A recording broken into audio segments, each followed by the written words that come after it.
মৰমৰ ছাত্ৰ ছাত্ৰীসকল, তোমালোকক মই মোৰ চেনেলটোলৈ স্বাগতম জনাইছোঁ। আজি মই তোমালোকৰ ক্লাছ 6ৰ সমাজ বিজ্ঞান সমাজ বিচিত্ৰা পাঠ্যপুথিৰ পাঠ 1 আমাৰ পৃথিৱী পাঠটোৰ অনুশীলনীত থকা প্ৰশ্নসমূহৰ উত্তৰসমূহ আলোচনা কৰিম। গতিকে তোমালোকে ভিডিঅ'টো প্ৰথমৰ পৰা শেষলৈকে চাবা। অনুশীলনী 1ৰ 1 নম্বৰত দিয়া আছে তলৰ প্ৰশ্নবোৰৰ উত্তৰ দিয়া। ক নম্বৰ প্ৰশ্নটো হৈছে সূৰ্যৰ পৰিয়ালটোৰ নাম কি? তোমালোকে উত্তৰত লিখিবা সৌৰজগত। খ নম্বৰ প্ৰশ্নটো হৈছে পৃথিৱীৰ উপগ্ৰহটোৰ নাম লিখা। তোমালোকে উত্তৰত লিখিবা চন্দ্ৰ। 2 নম্বৰ প্ৰশ্নটো হৈছে সৌৰজগতৰ গ্ৰহকেইটাৰ নাম সূৰ্যৰ পৰা দূৰত্ব অনুসৰি একাদিক্ৰমে লিখা। তোমালোকে উত্তৰত লিখিবা সূৰ্যৰ পৰা দূৰত্ব অনুসৰি গ্ৰহবোৰৰ নাম হ'ল বুধ, শুক্ৰ, পৃথিৱী, মংগল, বৃহস্পতি, শনি, ইউৰেনাছ আৰু নেপচুন। 3 নম্বৰ প্ৰশ্নটো হৈছে চন্দ্ৰটো সূৰ্যৰ তুলনাত বহুগুণে সৰু হ'লেও পৃথিৱীৰ পৰা দুয়োটাকে কিয় সমান দেখি? তোমালোকে উত্তৰত লিখিবা চন্দ্ৰটো সূৰ্যৰ তুলনাত বহুগুণে সৰু যদিও পৃথিৱীৰ যথেষ্ট ওচৰত থকা বাবে পৃথিৱীৰ পৰা চন্দ্ৰ আৰু সূৰ্য দুয়োটাকে আকাৰত প্ৰায় সমান যেন দেখি। অনুশীলনী 2ৰ 1 নম্বৰত দিয়া আছে তলৰ প্ৰশ্নবোৰৰ উত্তৰ দিয়া। ক নম্বৰ প্ৰশ্নটো হৈছে বৃহৎ পৃথিৱীৰ ক্ষুদ্ৰ আৰ্হিটো কি? তোমালোকে উত্তৰত লিখিবা গোলক। খ নম্বৰ প্ৰশ্নটো হৈছে পৃথিৱীৰ পৰিধি কিমান? তোমালোকে উত্তৰত লিখিবা প্ৰায় 40,000 কিলোমিটাৰ। গ নম্বৰ প্ৰশ্নটো হৈছে পৃথিৱীয়ে কোন দিশৰ পৰা কোন দিশলৈ ঘূৰে? তোমালোকে উত্তৰত লিখিবা পশ্চিমৰ পৰা পূবলৈ। ঘ নম্বৰ প্ৰশ্নটো হৈছে পৃথিৱীৰ মেৰুদণ্ড কাক বোলে? তোমালোকে উত্তৰত লিখিবা পৃথিৱীৰ দুয়ো মেৰু সংযোগ কৰি কল্পনা কৰা এডাল ৰেখা আছে যিটো পৃথিৱীৰ কেন্দ্ৰৰ মাজেৰে পাৰ হৈ যায়। এই কাল্পনিক ৰেখাডালকে পৃথিৱীৰ মেৰুদণ্ড বোলে।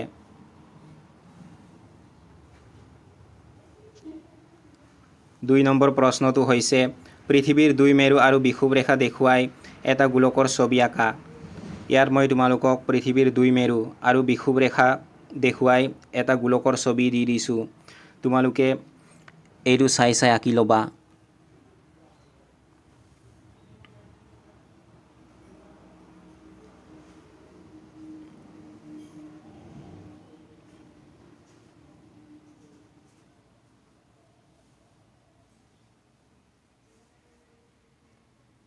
অনুশীলনী 3ৰ 1 নম্বৰত দিয়া আছে তলৰ প্ৰশ্নবোৰৰ উত্তৰ দিয়া। ক নম্বৰ প্ৰশ্নটো হৈছে অক্ষৰেখা কাক বোলে? তোমালোকে উত্তৰত লিখিবা বিষুৱ ৰেখাৰ সমান্তৰালকৈ ক্ৰমে উত্তৰলৈ আৰু দক্ষিণলৈ কিছুমান বৃত্তাকাৰ ৰেখা অংকন কৰা হৈছে। এই ৰেখাবোৰকে অক্ষৰেখা বোলে।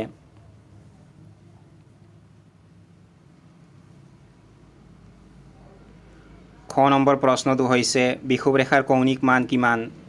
তোমালোকে উত্তৰত লিখিবা বিষুৱ ৰেখাৰ কৌণিক মান 0 ডিগ্ৰী। গ নম্বৰ প্ৰশ্নটো হৈছে সুমেৰু আৰু কুমেৰুৰ কৌণিক মান কিমান? তোমালোকে উত্তৰত লিখিবা সুমেৰুৰ কৌণিক মান 90 ডিগ্ৰী উত্তৰ আৰু কুমেৰুৰ কৌণিক মান 90 ডিগ্ৰী দক্ষিণ।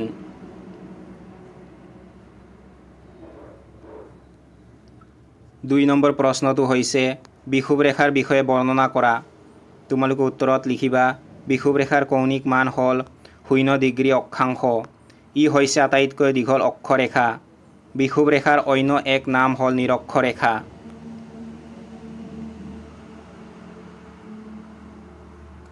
তিনি নম্বৰ প্ৰশ্নটো হৈছে এটা গোলকৰ ছবি আঁকি তাত প্ৰধান অক্ষৰেখা কেইডাল দেখুওৱা। ইয়াত মই তোমালোকক প্ৰধান অক্ষৰেখা কেইডাল দেখুৱাই এটা গোলকৰ ছবি দি দিছোঁ। তোমালোকে এইটো চাই আঁকি ল'বা।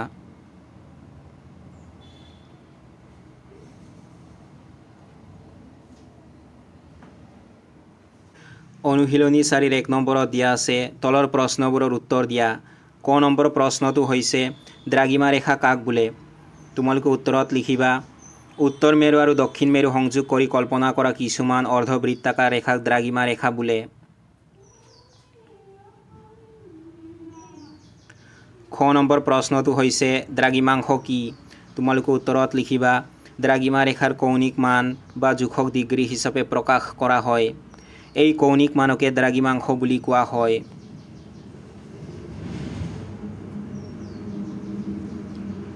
নম্বৰ প্ৰশ্নটো হৈছে পৃথিৱীৰ পূব আৰু পশ্চিম এই দুয়ো দিশে মুঠ কিমানডাল দ্ৰাঘিমা ৰেখা কল্পনা কৰা হৈছে?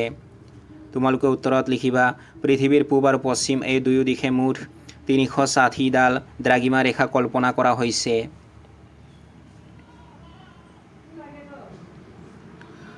নম্বৰ প্ৰশ্নটো হৈছে মুখ্য দ্ৰাঘিমা ৰেখা কাক বোলে?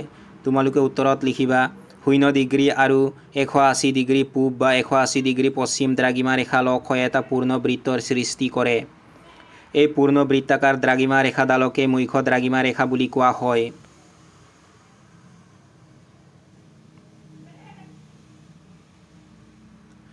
নম্বৰ প্ৰশ্নটো হৈছে দ্ৰাঘিমা ৰেখাৰ বিষয়ে বৰ্ণনা কৰা। তোমালোকে উত্তৰত লিখিবা দ্ৰাঘিমা ৰেখা হৈছে উত্তৰ মেৰু আৰু দক্ষিণ মেৰু সংযোগ কৰি অংকন কৰা কিছুমান কাল্পনিক অৰ্ধবৃত্তাকাৰ ৰেখা। এই ৰেখাবোৰে বিষুৱ ৰেখা বা অক্ষৰেখাবোৰক 90 ডিগ্ৰী কোণত ছেদ কৰে। দ্ৰাঘিমা ৰেখাসমূহৰ মাজৰ দূৰত্ব বিষুৱ ৰেখাৰ ওচৰত সৰ্বাধিক আৰু মেৰুৰ পিনে ক্ৰমান্বয়ে কমি যায়। মুঠ 360ডাল দ্ৰাঘিমা ৰেখা কল্পনা কৰা হৈছে, যাৰ ভিতৰত 0 ডিগ্ৰী দ্ৰাঘিমা ৰেখাডালক মুখ্য দ্ৰাঘিমা ৰেখা বুলি কোৱা হয়।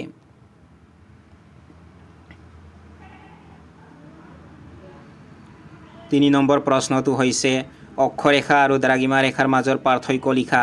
তোমালোকে উত্তৰত লিখিবা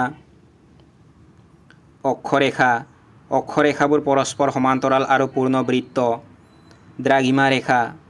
দ্ৰাঘিমা ৰেখাবোৰ পৰস্পৰ সমান্তৰাল নহয় আৰু এইবোৰ অৰ্ধবৃত্ত। অক্ষৰেখা এইফালে তোমালোকে লিখিবা অক্ষৰেখাবোৰৰ পৰিধি মেৰুৰ পিনে ক্ৰমে কমি যায়। দ্ৰাঘিমা ৰেখা এইফালে তোমালোকে লিখিবা দুডাল দ্ৰাঘিমা ৰেখাৰ মাজৰ ব্যৱধান বিষুৱ ৰেখাৰ ওচৰত বেছি আৰু মেৰুৰ পিনে ক্ৰমে কমি যায়। অনুশীলনী 5ৰ 1 নম্বৰত দিয়া আছে তলৰ প্ৰশ্নবোৰৰ উত্তৰ দিয়া। নম্বৰ প্ৰশ্নটো হৈছে নাছাৰ সম্পূৰ্ণ ৰূপটো কি? তোমালোকে উত্তৰত লিখিবা নাছাৰ সম্পূৰ্ণ ৰূপটো হ'ল national aeronautics and space administration.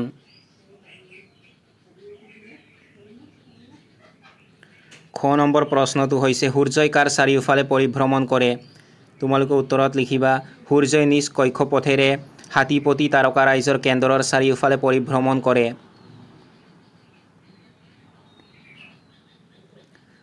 Number প্ৰশ্নটো হৈছে পৃথিৱীক নিজ মেৰুদণ্ডত এপাক ঘূৰিবলৈ কিমান সময় লাগে? তোমালোকে উত্তৰত লিখিবা 24 ঘণ্টা সময় লাগে। সঠিক সময়টো লিখিলে তোমালোকে লিখিবা 23 ঘণ্টা 56 মিনিট 4 ছেকেণ্ড।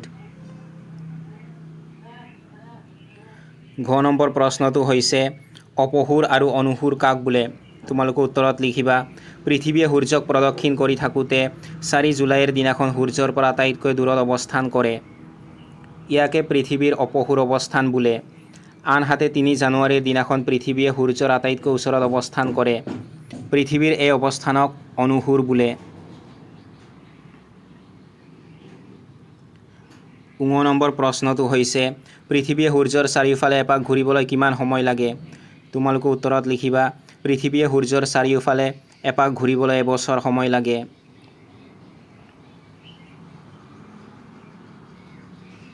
নম্বৰ প্ৰশ্নটো হৈছে আহ্নিক গতি কাক বোলে? ইয়াৰ দুটা ফলাফল লিখা। তোমালোকে উত্তৰত লিখিবা পৃথিৱীয়ে নিজ কক্ষতলৰ লগত 66 ডিগ্ৰী 30 মিনিট কোণ কৰি হেলনীয়াকৈ নিজ মেৰুদণ্ডক কেন্দ্ৰ কৰি পশ্চিমৰ পৰা পূবলৈ অবিৰামভাৱে ঘূৰি আছে। ইয়ে হৈছে পৃথিৱীৰ আহ্নিক গতি বা আৱৰ্তন গতি। আহ্নিক গতিৰ দুটা ফলাফল হ'ল দিন আৰু ৰাতি হয় জোৱাৰ ভাটা হোৱা।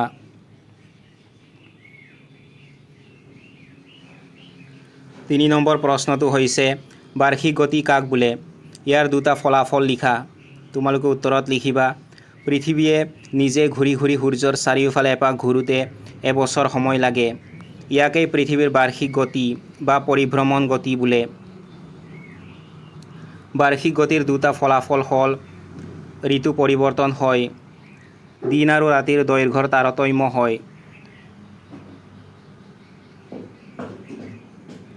4 নম্বৰ প্ৰশ্নটো হৈছে পৃথিৱীৰ দুটা ভিন্ন অঞ্চলত কিয় একে সময়তে দিন ৰাতি নহয় তোমালোকে উত্তৰত লিখিবা পৃথিৱীৰ আহ্নিক গতিৰ বাবে দুটা ভিন্ন অঞ্চলত একে সময়তে দিন ৰাতি নহয় পৃথিৱীয়ে ঘূৰি থকাৰ বাবে ইয়াৰ এটা ফাল সূৰ্যৰ পোহৰৰ সন্মুখীন হয় আৰু সেই ফালটোত দিন হয় আনহাতে ইয়াৰ বিপৰীত ফালটোত পোহৰ নপৰাৰ বাবে ৰাতি হয় এই ঘূৰণৰ বাবে পৃথিৱীৰ বিভিন্ন অঞ্চলত দিন আৰু ৰাতিৰ সময় ভিন্ন হয়